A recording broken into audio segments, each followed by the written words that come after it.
বাংলাদেশ জাতীয়তাবাদী দল যখন ক্ষমতায় থাকে, সরকারে থাকে, তখন এই রোহিঙ্গা সমস্যারও সমাধান হবে ইনশাআল্লাহ।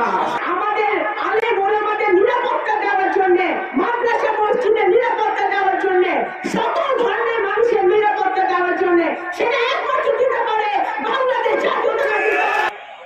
2013 সালে তারেক রহমানের নির্দেশে আমাদের যে নেত্রী অনেক আলেম ওলামারা নির্যাতিত হয়েছে।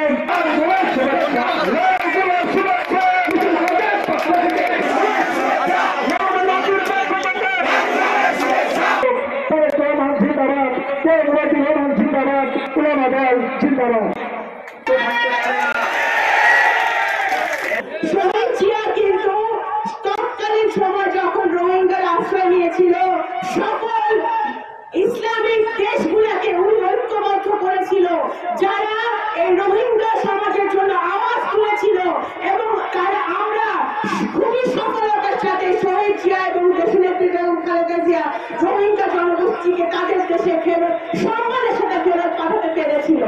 কিন্তু আওয়ামী লীগের সময় শেখ হাসিনা তার নিজের বডি ঠিক রাখার জন্য, ক্ষমতায় টিকে থাকার জন্য সে সকল দেশের সাথে আঘাত করেছে, কিন্তু এই রোহিঙ্গা সমাজের জন্য কিছু করতে পারে নাই। আজকে আমি পরিষ্কার ভাবে বলতে চাই, বাংলাদেশ জাতীয়তাবাদী দল যখন ক্ষমতায় থাকে, সরকারে থাকে, তখন এই রোহিঙ্গা সমস্যারও সমাধান হবে ইনশাআল্লাহ।